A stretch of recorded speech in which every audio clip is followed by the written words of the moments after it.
Amara Hayes thought singing a simple lullaby to calm a crying child would earn her a tip. She had no idea it would make her a target for the Korean Mafia. The song belonged to a dead woman. The child belonged to the most feared man in Los Angeles. And now both of them refused to let her go. What starts as a desperate job offer turns into a deadly game of protection, obsession, and survival when a rival syndicate decides she's the perfect weapon to destroy him. Gunfire shatters her normal life. Blood stains the marble floors, and the cold-hearted boss who swore he'd never love again is about to break every rule he's ever made, because losing her isn't an option. If you want to see how a single song can rewrite two broken lives, subscribe right now and comment where you're watching from, because this story is about to get dangerous. The fluorescent lights buzz overhead. Amara wipes down the last table with slow circles. Her back aches from the double shift. The restaurant is empty now except for Rena sleeping in the corner booth. "You still here?" Her manager calls from the kitchen. "Just finishing up," Amara says. She walks to the booth and gathers Rena's backpack. The little girl's mouth hangs open slightly. Her braids need redoing. Amara hasn't had time. "Come on, baby," she whispers. Rena stirs and blinks. "Is it time?" "Yeah. Time to go home." They walk 3 blocks in the dark. Amara holds Rena's hand tight. The streetlights flicker. A car passes too slowly and she pulls Rena closer. Their apartment building looks tired under the yellow glow. The stairs creak on the way up. Inside, Amara locks both deadbolts and the chain. Rena climbs into bed without being asked. Amara sits on the edge and touches her sister's forehead. "You okay?" Rena asks. "I'm good." "Go to sleep." But Amara isn't good. She walks to the kitchen table and opens the stack of bills. The eviction notice sits on top. Amara felt fear crawl up her spine earlier when she read it. Now it just sits there. She has 14 days. Morning comes too fast. Amara makes toast and watches Rena eat. The little girl swings her legs under the chair. "Can we get ice cream today?" Rena asks. "So maybe this weekend." "You said that last weekend." Amara felt guilt twist in her chest. "I know. I'm sorry." She walks Rena to school and watches until she disappears through the doors. Then Amara turns and heads back to the restaurant. She needs more hours. She needs anything they'll give her. Her manager looks up when she enters. His voice was flat. "You're not scheduled." "I know, but I can cover lunch if you need someone." "We're slow." Amara, please, I need the hours." He sighs and waves toward the supply closet. "Fine. Get the dining room ready." Amara works through lunch prep. She sets tables and fills salt shakers. Her hands move fast. Her mind moves faster. She calculates rent and utilities and food. The numbers don't work. At 3 o'clock, her manager finds her again. His expression was serious. "We have a private party tonight," he says. "Okay. Big group, VIP.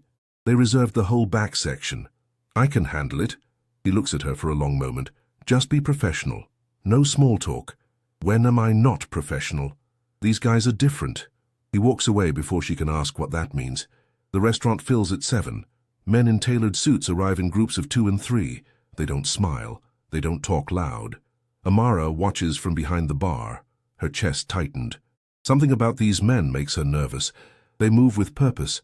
Their eyes scan everything. The front door opens again. A man walks in and the room shifts. Everyone straightens. Everyone watches. He wears black from neck to ankle. His face is beautiful and cold. A small boy walks beside him holding his hand. Amara felt her breath catch. The boy can't be more than 6. His eyes are huge and dark. He looks terrified. "That's your section," another server whispers. "Good luck." Amara walks over with menus. Her voice was steady. "Welcome. Can I get you started with drinks?" The man's eyes find hers. They're black and empty. He doesn't speak. Instead, he gestures to the boy and pulls out a chair. "Water is fine," says another man at the table. He's younger with softer features. "And juice for the boy." Amara nods and turns away. Her hands shake slightly as she pours drinks. She brings them back and sets them down carefully. The boy stares at his juice. He doesn't touch it. His small hands grip the edge of the table. "Are you ready to order?" Amara asks. The man in black nods once. The other man orders for everyone. Amara writes it down and heads to the kitchen. She delivers food for the next hour. The men eat quietly. The boy doesn't eat at all. Amara watches him from across the room. His shoulders hunch forward. He's so small in that big chair. Then he starts crying. The sound is soft at first. Then it grows. His whole body shakes. Tears run down his face. The restaurant goes silent. Every head turns. The man in black leans close and speaks quietly in Korean. The boy cries harder. Amara doesn't think. She just moves. She walks to the table and kneels beside the boy's chair. Her voice was gentle. "Hey, it's okay." The boy looks at her. His face is red and wet. Amara hums. The melody comes without thought. It's an old lullaby her grandmother taught her. The Korean words feel strange on her tongue, but she knows them. The boy stops crying. He stares at her. His breathing slows. The tears still fall, but quietly now. The man in black stares at her too. Something shifted in his expression. His eyes go wide. His mouth opens slightly. The silence stretched across the entire restaurant. "Where did you learn that song?" His voice was rough. Amara stands quickly. Her heart pounds. "My grandmother taught me. I'm sorry, I shouldn't have—" "No." He raises one hand. "Don't apologize." She backs away from the table. Her face feels hot. Everyone is watching. She walks fast to the kitchen and leans against the wall. Her chest tightened again. What just happened? The rest of the shift passes slowly. Amara avoids that section. Another server takes over. When she finally clocks out, she grabs Rena from the booth. They walk home in the dark again. Amara keeps looking over her shoulder. The street feels different tonight. The shadows feel deeper. A car follows them for 2 blocks. Black, expensive, tinted windows. Amara walks faster. "Why are we running?" Rena asks. "We're not running, just walking quick." When they reach the apartment, Amara locks the door and checks the windows. She pulls the curtains closed. Rena watches her with big eyes. "Are you scared?" Rena asks. "No, baby. I'm just tired." But Amara felt fear humming under her skin. She lies in bed staring at the ceiling. Sleep doesn't come.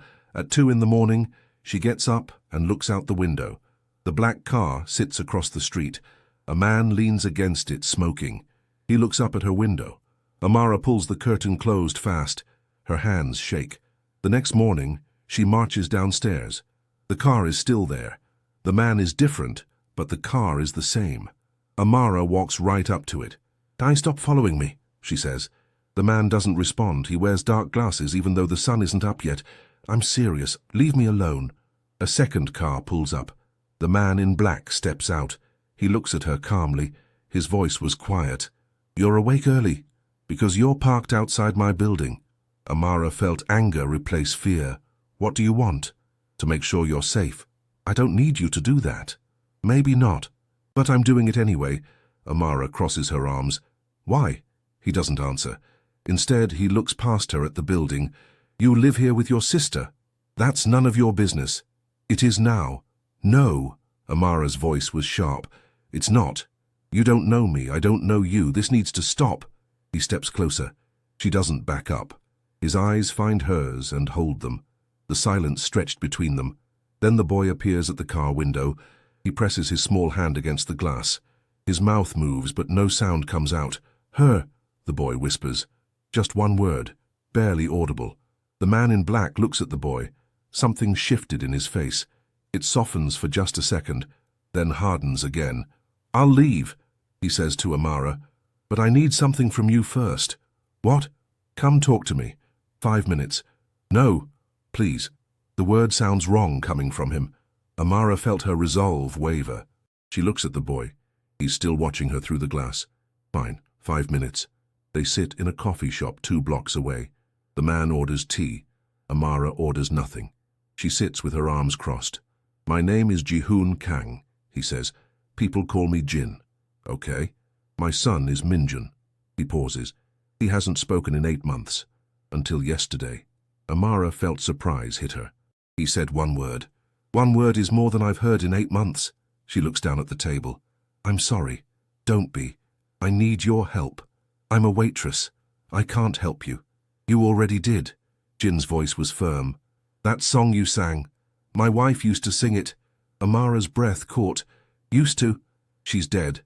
The coffee shop feels too quiet. Amara doesn't know what to say. Jin's face shows nothing but his hands grip his cup tight. I'm sorry, she says again. That's terrible.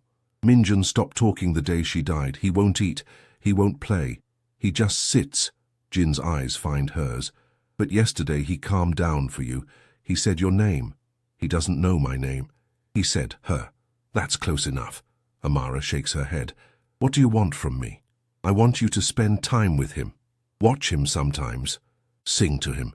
I can't do that. Why not? Because I have a job. I have a sister. I don't have time to babysit. Jin reaches into his jacket. Amara tenses, but he just pulls out an envelope. He slides it across the table. I'll pay you. More than the restaurant. I'm not interested. Look inside first. Amara opens the envelope. Her chest tightened at the sight of cash. More cash than she's seen in months. Maybe years. So that's just for one conversation, Jin says. If you agree to help Minjun, I'll pay you 10 times that amount, weekly. Amara felt dizzy. She closes the envelope fast. I can't accept this. You can, and you will. No. Why? Because I don't know you. Because this feels wrong. Because... She stops. Because people like you don't give people like me money for no reason. Jin's voice was cold. I'm giving you money for a very specific reason. My son needs help. You can help him. That's the entire transaction. Find someone else. There is no one else. He leans forward. Please. Amara stands up fast. She drops the envelope on the table. I'm sorry about your son, but I can't help you. She walks out before he can respond. That afternoon, her manager calls her into the back office. His face looks uncomfortable. Amara, I need to talk to you. What's wrong? I have to let you go. Amara felt her stomach drop. What? Why? You're a good worker, but we're cutting staff. You just hired someone last week. I know, but the decision came from above. What does that mean? He won't meet her eyes. It means I'm sorry, but this is your last day. Amara wants to scream. She wants to flip the desk. Instead, she nods and walks out. She gathers her things in silence. The other servers watch but don't speak. Outside, the black car waits. Jin leans against it. Amara marches over. Did you do this? Her voice was shaking. Do what? Get me fired. No. You're lying. I'm not. Jin's eyes find hers. But I know who did. Who? Someone who wants to hurt me. They saw you with Minjun. Now they think you matter to me. Amara felt fear rush back. I don't matter to you. They don't know that. So what happens now? Now you let me protect you and you help my son. No, it's not a request anymore. Jin's voice was hard. You're in danger whether you help me or not. At least if you work for me, I can keep you safe. I don't want your protection. I want my job back. I can't give you that, but I can give you a better one. Amara looks at him. His face shows nothing, but his eyes show something she recognizes. Desperation. He needs this, needs her. She thinks about Rena, about the eviction notice, about the empty bank account. How much? She asks. Jin names a number that makes her head spin. Amara felt her throat tighten. That's too much. It's what I'm offering. For what exactly? For watching Minjun, for singing to him, for helping him heal. I'm not a therapist. I don't need a therapist. I need someone he responds to. Jin pulls out his phone. My car will pick you up tomorrow morning. Bring your sister if you need to. I didn't say yes, but you will. Before she can argue, a small voice comes from inside the car. Amara looks. Minjun presses both hands against the window now. His eyes are locked on her face. He mouths the word again silently. Amara felt something crack in her chest. This tiny boy who hasn't spoken in 8 months, who lost his mother, who sits in silence and grief. 1 week, she says. Trial basis? 2 weeks minimum? Fine. 2 weeks. Jin nods once. My driver will be here at 8. He gets in the car and it pulls away. Amara stands on the sidewalk feeling like she just made a huge mistake, but the envelope of cash sits heavy in her pocket, and Rena needs to eat, and they need a place to live. She walks home slowly. The black car follows at a distance. Amara doesn't look back. That night, she tells Rena about the new job. The little girl sits cross-legged on the couch eating cereal for dinner. What kind of job? Rena asks. Taking care of a little boy. Is he nice? I think so. He's very quiet. Quieter than me. Much quieter. Amara sits beside her. But he needs help, and they're paying me a lot of money to help him. Rena's eyes go wide. How much? Enough to stay in our apartment. And maybe get ice cream. Really? Really? Rena hugs her tight. Amara felt tears sting her eyes. She blinks them back. This has to work. It has to. The car arrives exactly at 8. It's black and sleek, and the windows are tinted dark. A man in a suit opens the door. He doesn't smile. Miss Hayes? Yes. I'm here to take you to Mr. Kang's residence. Amara climbs in. The seats are leather. Everything is spotless. She sits stiffly and watches the city pass. They drive for 20 minutes into a neighborhood she's never seen. The houses get bigger. The walls get higher. The car pulls through gates that open automatically. The mansion sits at the end of a long driveway. It's modern and angular, all glass and stone. Amara felt her chest tighten. This is a different world. The driver opens her door. She steps out onto perfect pavement. Another man in a suit waits by the front entrance. This way, he says. Inside, everything is white and grey. The floors shine. The ceilings stretch high above. Amara's sneakers squeak slightly and she winces. Jin appears at the top of a staircase. He wears all black again. His face is neutral. You came. I said I would. People often say things they don't mean. I'm not people. Something shifted in his expression. Almost a smile, but not quite. He walks down the stairs. Minjun is in the playroom. I'll take you. They walk through hallways lined with art. Everything is expensive and cold. Amara doesn't touch anything. The playroom is different. It has color and toys and windows that face a garden, but Minjun sits in the corner, holding a small car. He doesn't play with it, just holds it. Minjun, Jin says quietly. The boy looks up. His eyes find Amara, and his whole face changes. He stands. He walks slowly toward her. Then he reaches for her hand. Amara felt her breath catch. His small fingers wrap around hers. He pulls her toward the toys. She sits on the floor and he sits beside her. Jin watches from the doorway. His voice was quiet. Thank you. I haven't done anything yet. You showed up. That's something.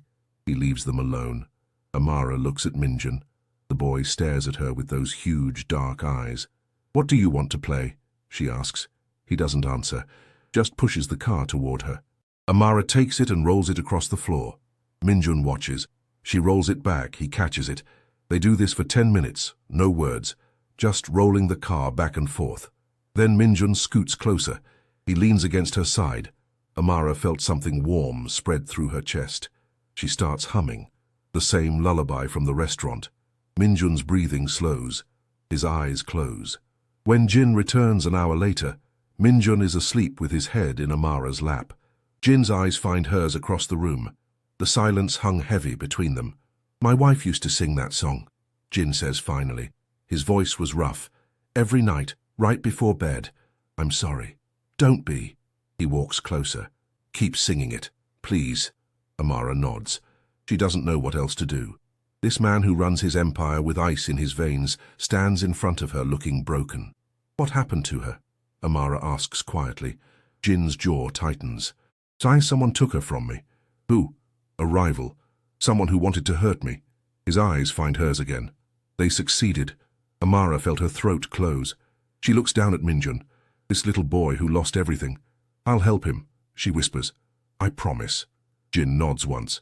Then he turns and walks away before she can see his face crumble. The routine builds slowly over the next week. Amara arrives at 8. She plays with Minjun until lunch. They eat together in the bright kitchen while guards stand nearby watching everything. The mansion feels different each day, sometimes quiet, sometimes tense. Men come and go through side doors. They speak in low voices. Amara pretends not to notice. Minjun sits close to her always. He doesn't speak, but he watches her face constantly. When she hums, his shoulders relax. When she reads to him, he leans against her side. Jin appears at random moments. He stands in doorways observing. His face shows nothing, but his eyes track every movement, every interaction, every time Minjun smiles. On the 5th day, Amara finds Jin in the kitchen making coffee. She stops in the doorway. He doesn't look up. Is Minjun awake? He asks. Not yet. He sleeps better now. Does he? Before you came, he woke up screaming every night. Jin's voice was flat. Ties now he sleeps through. Amara felt something tighten in her chest. That's good. It is. Jin finally looks at her. You're helping him. I'm just spending time with him. That's more than anyone else has been able to do. The coffee machine beeps. Jin pours a cup and hands it to her. Amara takes it carefully. Their fingers don't touch. Why are you so cold with him? She asks. Jin's expression hardens. Excuse me? With Minjun? You barely talk to him. You barely touch him. That's none of your concern. It is if I'm supposed to help him. Jin sets his cup down hard. The sound echoes. His voice was sharp. You don't know anything about my relationship with my son. I know he lost his mother, and it looks like he lost his father too. The silence stretched between them. Jin's jaw clenches. His hands grip the counter edge. Amara felt fear spike, but she doesn't look away. So you don't understand, Jin says finally. His voice was quiet now, dangerous. The closer people are to me, the more danger they're in. My wife died because someone wanted to hurt me. I won't let that happen to Minjun. So you push him away. I keep him safe. He's 6 years old. He needs his father. What he needs is to stay alive. Jin walks past her. Don't question me again. He leaves. Amara stands alone in the kitchen. Her hands shake slightly. She sets the coffee down and takes a long breath. That afternoon, another man appears. He's younger than Jin with softer features. He smiles when he sees Amara. You must be Amara, he says. I'm Yunwoo, Jin's second. Nice to meet you. How's the kid doing? Better, I think. Yunwoo nods. He watches Minjun play with blocks. He likes you. That's rare. He's a sweet boy. He used to be louder, before. Yunwoo's voice was careful. His mum was everything to him. Amara felt sadness wash over her. What was she like? Kind. Too kind for this world. Yunwoo looks at her. Jin was different with her. Softer. Now he's just cold. Careful. There's a difference. Is there? Yeah. Yunwoo sits down beside Minjun. He's protecting everyone by keeping distance. It's not personal. It feels personal. That's because you don't know what he's lost. Yunwoo's eyes find hers. Or what he's willing to do to prevent losing more. The words hang heavy in the air. Amara looks at Minjun. The boy stacks blocks carefully. His small hands move with precision. What happened? Amara asks quietly. How did she die? Yunwoo's face goes hard. Someone broke into their home, shot her in front of Minjun. Jin was in a meeting across town. Amara's breath caught. Oh, God. Minjun was in her arms when it happened. He hasn't spoken since. Yunwoo stands. So when Jin seems cold, remember that. He's terrified. Every single second. He walks away. Amara sits frozen. Her mind replays the image she doesn't want to see. A little boy watching his mother die. Blood and screaming and silence after. Minjun looks up at her. His eyes are questioning. Amara forces a smile. You're doing great, she whispers. He pushes a block toward her. She takes it and adds it to his tower. They build together in silence. The next morning, Yunwoo finds her again. He carries a small black device. Jin wants you to have this, he says. What is it? Panic button. You press it if anything happens. Anywhere. Anytime. Amara felt her chest tighten. Why would I need that? Because you work for Jin now. That makes you a target. Yunwoo shows her how it works. Keep it on you always. This is insane. This is reality. His voice was firm. Now people will notice you coming here. They'll ask questions. Some of them will want to use you. Use me for what? To get to Jin, to hurt him. Yunwoo meets her eyes. You need to understand what world you're in now. Amara wants to argue, but she thinks about the black car outside her apartment, the men in suits watching, the weight of danger she feels constantly now. Okay, she says. Good. Yunwoo walks her through protocols, exits, safe rooms, code words. Her head spins with information. There's a guard stationed outside at all times, Henry says. 3 more on the property. Cameras everywhere. You're safer here than anywhere else. That's supposed to be comforting. It's supposed to be true. They finish the walkthrough. Amara clips the panic button to her belt. It feels heavy, wrong, but she keeps it there. On Friday, Amara brings Rena to the mansion. Jin agreed after Amara explained she had no babysitter. The little girl stares wide-eyed at everything. This is so big, Rena whispers. I know. Be respectful. They find Minjun in the playroom. He looks at Rena with surprise.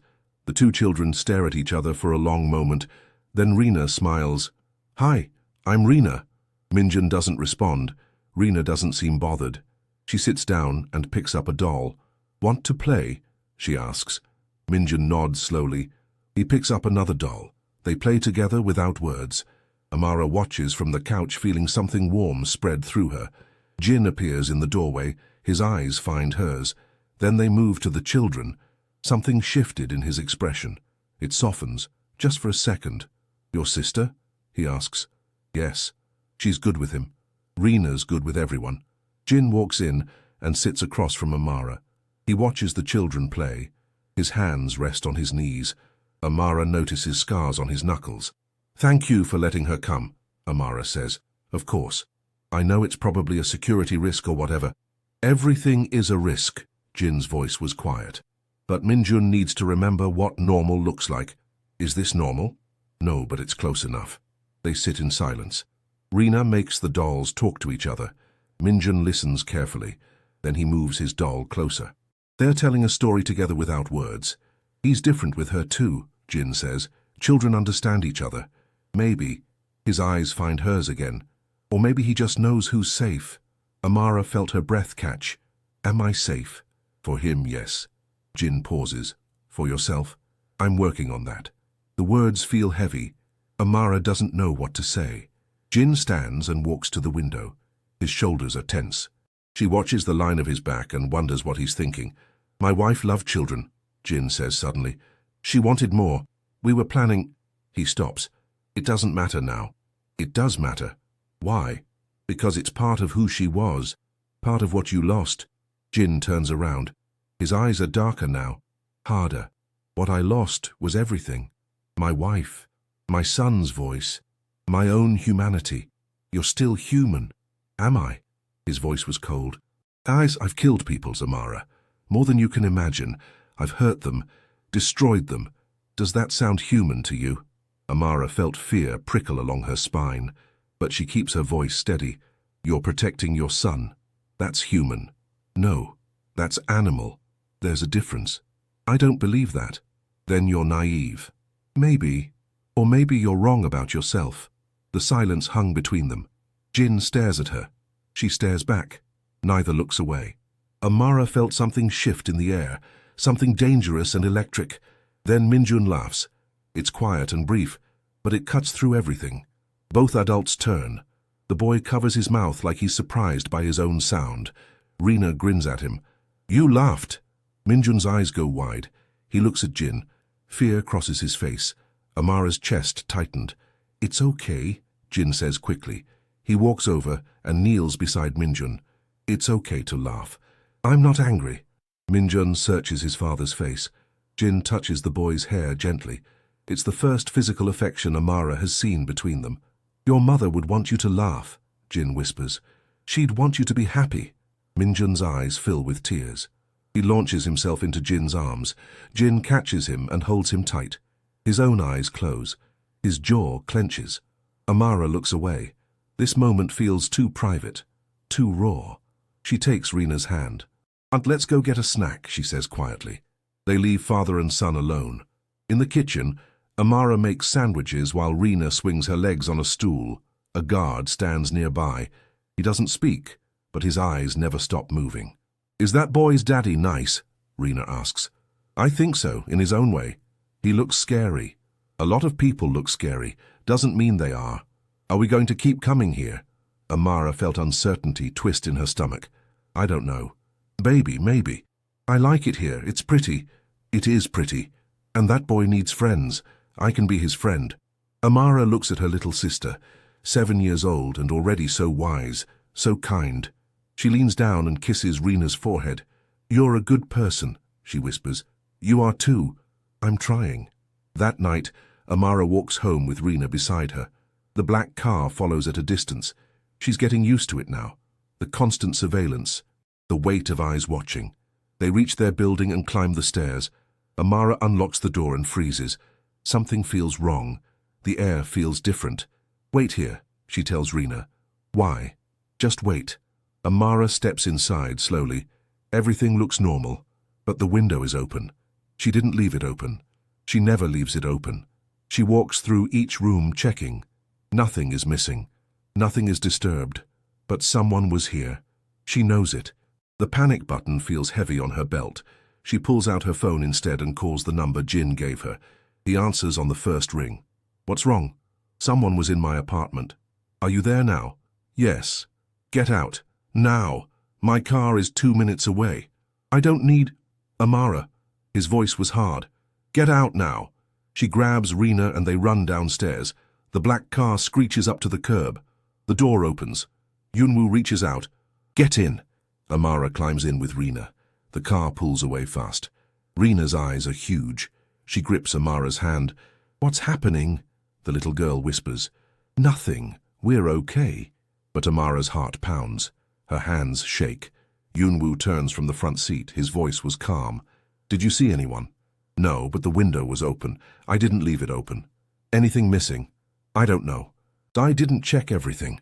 Yunwoo nods and speaks quietly into his phone. They drive in silence. Amara pulls Rena close. The little girl trembles. They arrive at the mansion 15 minutes later. Jin waits at the entrance. His face is stone. He walks to the car and opens the door himself. You're safe now, he says. What if someone comes back? Amara asks. They won't. I'm sending people to secure the building. That's not enough. We can't go back there. I know. Jin's eyes find hers. You're staying here. What? You and your sister. There's a guest house on the property. It's secure, guarded, safe. We can't just move in. Yes, you can, and you will. His voice was firm. This isn't negotiable anymore. Amara felt trapped, scared, angry. You can't just order me around. I'm not ordering, I'm protecting. Jin's jaw tightens. Someone knows where you live. They broke in to send a message. Next time it won't just be a message.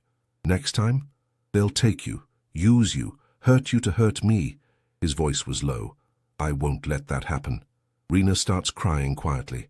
Amara pulls her closer and kisses her head. She looks at Jin. His face shows nothing but his hands are clenched into fists. How long? Amara asks. Until I eliminate the threat. How long will that take? I don't know. The truth hangs heavy. Amara closes her eyes. She thinks about their apartment, their life, everything normal that just disappeared. Okay, she whispers. We'll stay. Good. Jin nods to Yunwoo. Get them settled. Full security detail. He walks away before she can say anything else. Yunwoo helps them out of the car. He leads them through the dark to a small house behind the main building. Inside, it's beautiful. Warm colors, soft furniture, 2 bedrooms with actual beds. Amara's throat tightens. This is temporary, Yunwoo says gently, just until Jin handles things. What things? You don't want to know. Yes, I do. Yunwoo looks at her for a long moment. His voice was quiet. There's a rival organization. They've been pushing boundaries, testing Jin. Someone saw you with Minjun and reported back. So this is my fault. No, this is their fault. You're just caught in the middle. Great. Jin will fix it. He always does. Yunwoo walks to the door. There are guards outside. Don't leave without telling them. Don't open the door unless you know who it is. This is insane. This is survival. He pauses. Get some rest, both of you. He leaves. Amara locks the door and checks every window. Rena sits on the couch hugging a pillow. Her face is pale. Are we in trouble? She asks. No, baby. We're safe. Then why are we here? Amara sits beside her. She wraps her arms around Rena and holds her tight. Her voice was steady even though inside she's breaking, because sometimes bad people do bad things, and good people have to protect us. Is Jin a good person? Amara thinks about that, about the violence Jin carries, the coldness, the fear in his eyes when he looks at his son. I think he's trying to be, she says finally. Rena nods against her chest. Okay. Then I trust him. Amara wishes she could say the same, but trust feels impossible right now. Everything feels impossible. She puts Rena to bed an hour later. The little girl falls asleep fast. Exhaustion always wins. Amara sits in the dark living room staring at nothing. A knock comes at the door. Soft, careful. Amara walks over and looks through the peephole. Jin stands outside alone. She opens the door slowly. What do you want? To apologize. For what? For dragging you into this. For putting you in danger. His voice was rough. I should have stayed away from you. Then why didn't you? Because Minjun needs you. And I... He stops.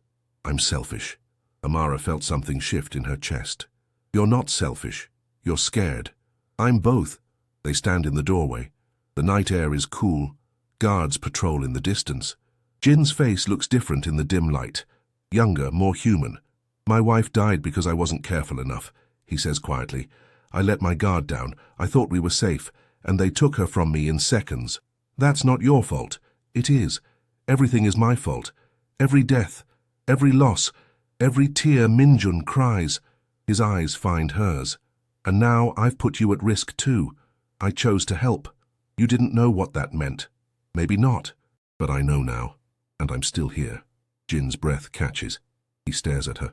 The silence stretched between them. Amara felt her heart pound. Why? He whispers. Because Minjun deserves to heal. And because... She stops. Because I think you do too. Jin's jaw tightens. His hands clench. For a second she thinks he might walk away. Then he does something unexpected. He reaches out and touches her hand. Just briefly. Just for a second. Thank you, he says. Then he turns and disappears into the darkness. Amara stands in the doorway. Her hand tingles where he touched it. Her chest feels tight. She closes the door and locks it. She leans against the wood and takes a long breath. Everything has changed. Her life, her safety, her heart. And she doesn't know if any of them will survive what comes next. Days blur together in the guest house. Amara wakes each morning to guards outside her windows. She makes breakfast while Rena gets ready for school. A driver takes them everywhere now. Black cars and tinted windows and silence. The routine feels strange, wrong, but also safer than anything Amara has known. She hates how quickly she adapts, how normal it starts to feel. Minjun waits for her each morning in the main house. He runs to her when she enters. His small arms wrap around her legs. Amara felt warmth spread through her chest every time. Good morning, she says. He doesn't answer, but he smiles. That's enough. They spend hours in the playroom, building towers, reading books, singing quietly. Rena joins after school, and the children play together. Sometimes they laugh. Sometimes they're silent. Both work. Jin appears more often now. He sits and watches. He asks quiet questions. His voice was softer than before, less cold, more human. Is he eating better? Jin asks one afternoon. Yes. He finished his lunch today. Good, that's good. Jin sits beside her on the couch. The children play with blocks nearby. His presence feels different now. Less intimidating. More complicated. How are you adjusting? He asks. Fine, I guess. You don't have to lie. Amara looks at him. His face is neutral, but his eyes show something else. Concern, maybe. Or guilt. She can't tell which. It's strange, she says honestly. Living here, being watched constantly, knowing something bad could happen any second. I'm sorry. You keep saying that. Because it's true. Jin's eyes find hers. You deserve better than this. Maybe. But this is what I have now. They sit in silence. Minjun brings them a stuffed bear. He places it carefully between them. Then he goes back to playing. Jin picks up the bear and turns it over in his hands. This was my wife's, he says quietly. She bought it when Minjun was born. Amara felt her throat tighten. It's sweet. She was sweet. Too sweet for someone like me. Why do you say that? Because I'm not a good man, Amara. I've done terrible things. Things that would make you run if you knew. I already know, Yunwoo told me. Jin's jaw clenches. Then why are you still here? Because terrible people don't worry about whether they're terrible. They just are. Amara meets his eyes. Don't you worry. That means something. Jin stares at her. The silence stretched between them. Something shifted in his expression. His eyes go darker, softer. He opens his mouth to speak, but Minjun interrupts. The boy climbs onto the couch between them. He leans against Amara and holds the bear tight. His eyes start to close. He's tired, Jin says. Toy he always is after playing. You're good with him. He makes it easy. Jin reaches over and touches Minjun's hair. The gesture is gentle, careful, like he's afraid the boy might break. Amara watches and feels something crack in her chest. This man who kills without hesitation, who runs an empire built on violence, who keeps everyone at arm's length. He touches his son like he's made of glass. He loves you, Amara says quietly. I know. Then why do you keep pulling away? Because love makes you vulnerable. Vulnerability gets you killed. Or it makes you human. Jin looks at her. His eyes are filled with something she can't name. Pain, maybe. Or longing. Or both. His voice was barely a whisper. I don't know how to be human anymore. Yes, you do. You're doing it right now. That evening, Amara puts Rena to bed early. The little girl is exhausted from school and playing. She falls asleep before Amara finishes reading. Amara walks back to the living room. The guest house feels too quiet, too empty. She sits on the couch and stares at nothing. A knock comes at the door. She checks the peephole and sees Jin. Her breath caught. She opens the door slowly. Is everything okay? She asks. Yes, He pauses. Can I come in? Sure. Jin enters and stands awkwardly in the middle of the room. He wears all black as always. His hair is slightly messy. He looks tired. You should sit, Amara says. I won't stay long. Sit anyway. He sits on the couch. Amara sits beside him. Not too close, but not too far. The space between them feels charged. Dangerous. Amara felt her heart beat faster. I wanted to thank you, Jin says, for everything you're doing. You already pay me. Money isn't the same as gratitude. Then you're welcome. They sit in silence. Jin's hands rest on his knees. His shoulders are tense. Amara watches him and wonders what he's thinking, what he's feeling, what he wants. Can I ask you something? She says. Yes. Why did your wife sing that song? Jin's eyes close. His jaw tightens. When he speaks, his voice was rough. Her grandmother taught it to her. She sang it when she was scared or sad. It comforted her. He opens his eyes. She sang it to Minjun every night. It was the last thing he heard before. He stops. Amara reaches out without thinking. She touches his hand. Jin stares at where they connect. I'm sorry, she whispers. Everyone is sorry. But sorry doesn't bring her back. No, but it means people care. I don't want people to care. I want her back. His voice breaks. Just slightly. Just enough. Amara felt tears sting her eyes. She squeezes his hand. Tell me about her, she says. Why? Because she matters. Because Minjun should know who she was. Because... Amara pauses. Because I think you need to remember the good parts. Jin looks at her, really looks at her. The silence hung heavy. Then he starts talking. He tells her about meeting his wife at a charity event, how she smiled at him and everything shifted, how she made him want to be better, how she softened all his sharp edges. He talks about their wedding, their honeymoon. The day Minjun was born. Every small moment that built their life together. Amara listens. She doesn't interrupt. She just holds his hand and lets him speak. Jin's voice was quiet throughout, careful, like the words might shatter if he says them too loud. When he finishes, his eyes are wet. He doesn't cry, but the tears are there, waiting, threatening. Amara felt her own tears fall. She sounds beautiful, Amara says. She was inside and out. Minjun is lucky to have had her. He's unlucky that she's gone.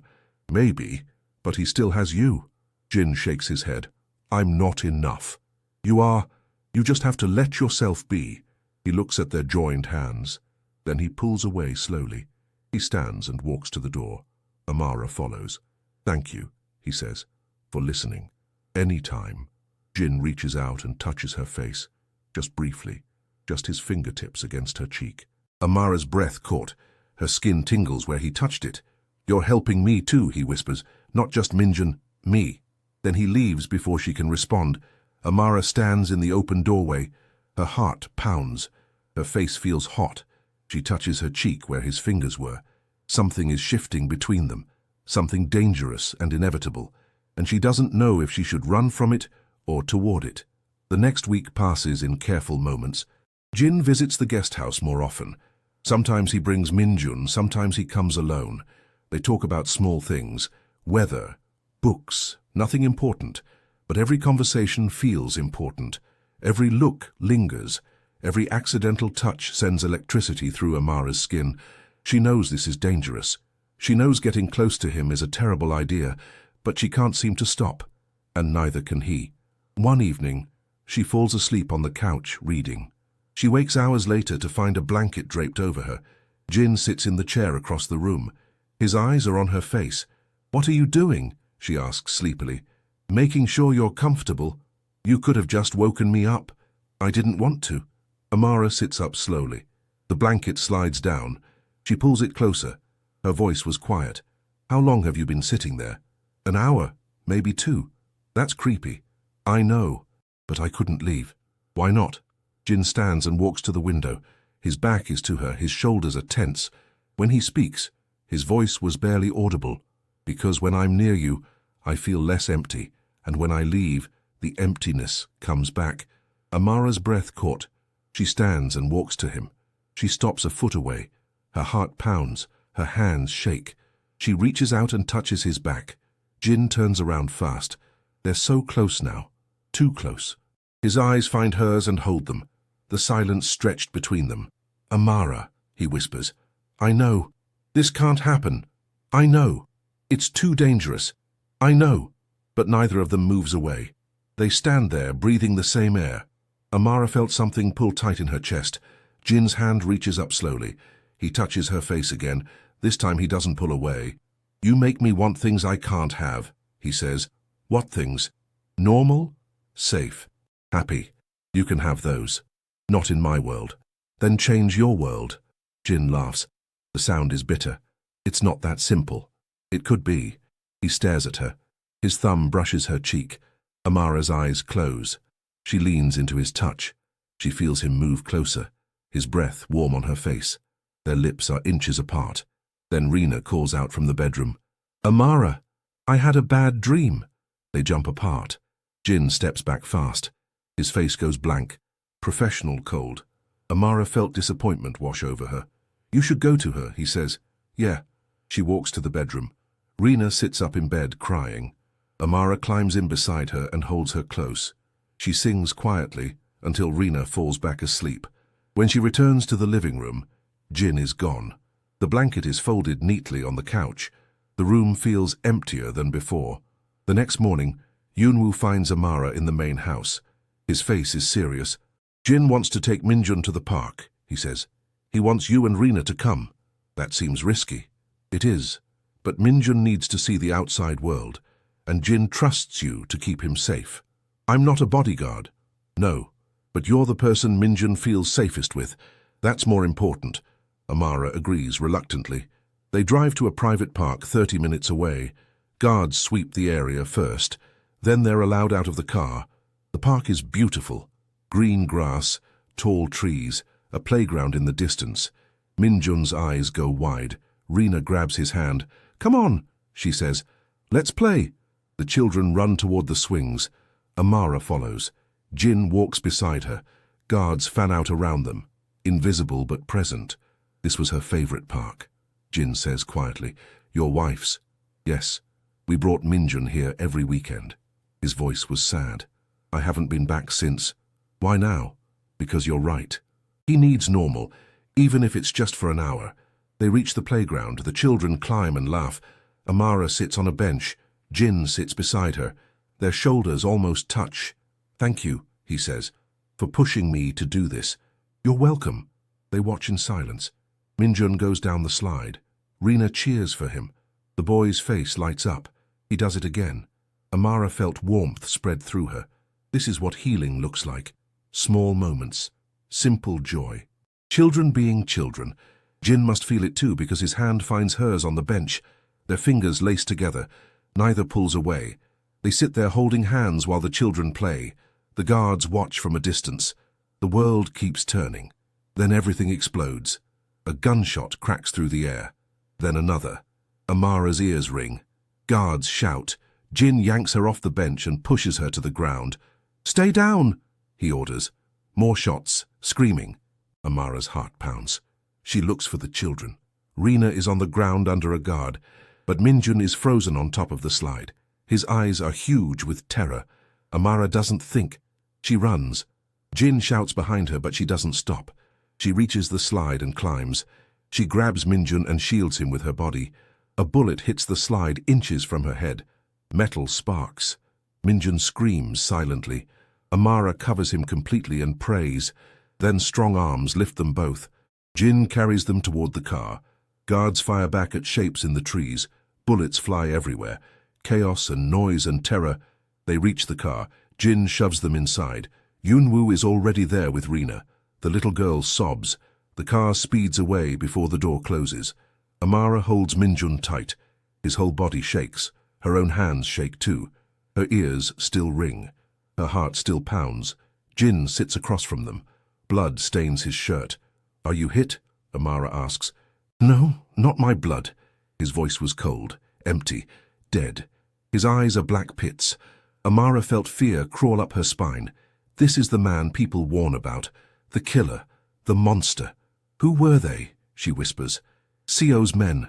This was a message. What kind of message? Jin's jaw clenches. His hands curl into fists. When he speaks, his voice was deadly quiet. A declaration of war. They return to the mansion. Jin disappears immediately. Amara takes both children to the guest house. She bathes them and feeds them and holds them while they cry. Rina falls asleep first, then Minjun. Amara tucks them both into her bed.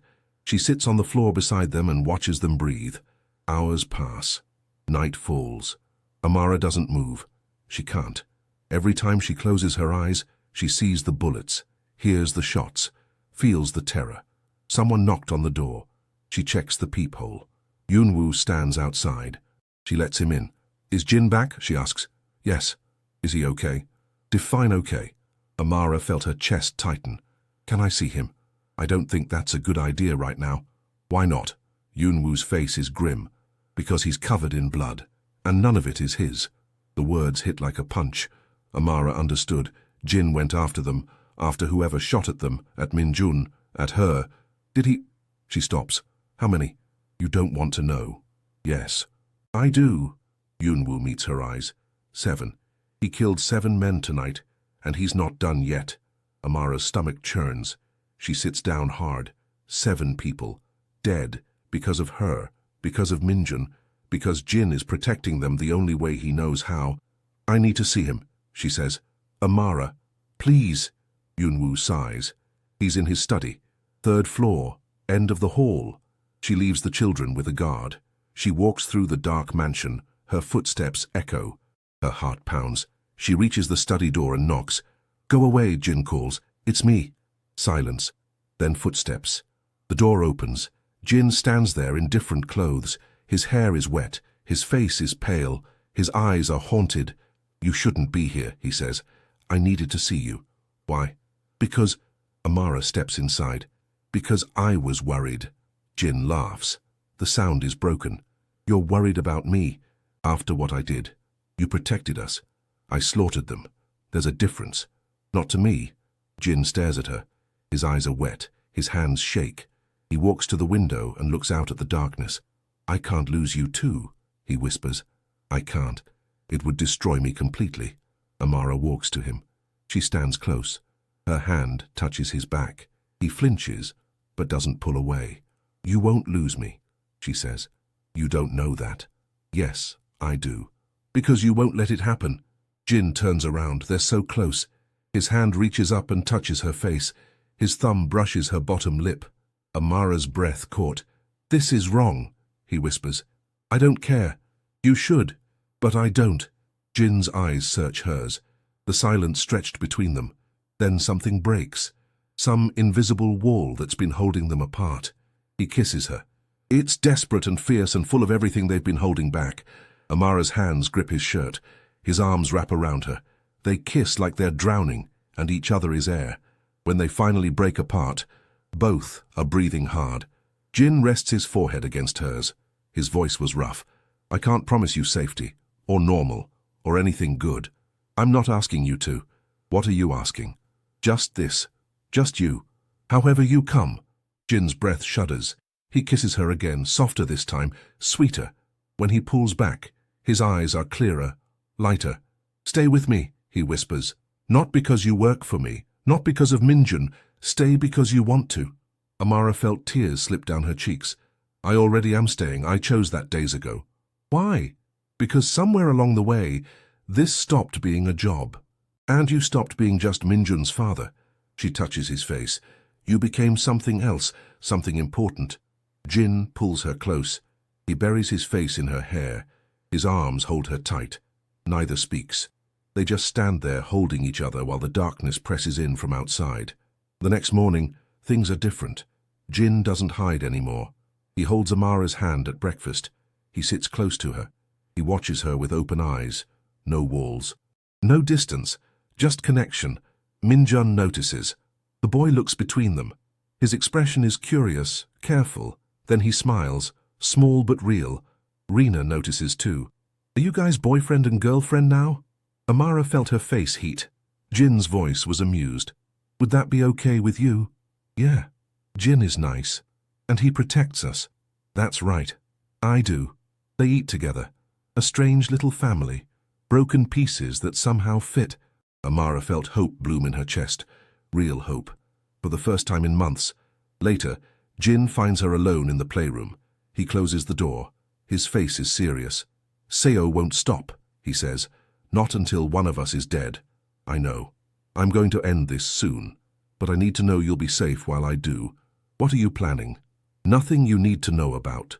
Amara grabs his hand. Don't shut me out. Not now. Jin's eyes soften. He pulls her close.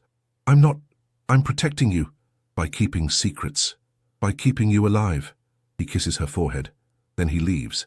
Amara stands alone, feeling fear creep back in. Something is coming. Something final. That night, Jin doesn't come to the guest house. Amara waits, but he never appears.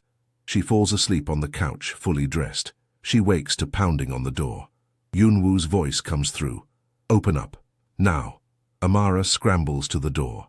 Yunwoo pushes inside. His face is pale. Jin collapsed. He's asking for you.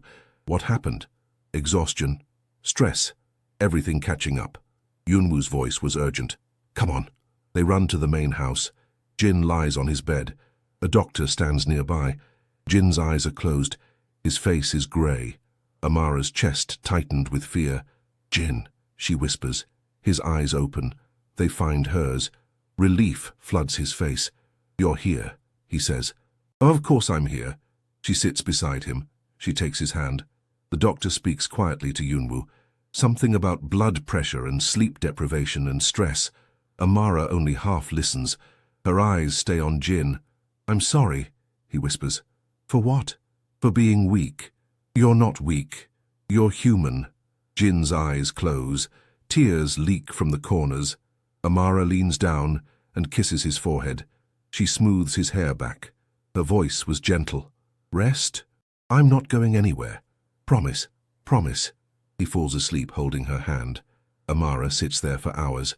The doctor leaves. Yunwoo checks in periodically, but mostly it's just her and Jin in the quiet darkness. Morning comes slowly. Jin wakes and looks at her. His voice was rough from sleep. You stayed. I said I would. I thought maybe you'd change your mind, realize how damaged I am. I already knew that. Doesn't change anything. Jin sits up slowly. He pulls her into his arms.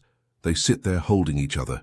No words, just breath and heartbeat and connection. I'm done running, Jin whispers. From feeling, from needing, from you.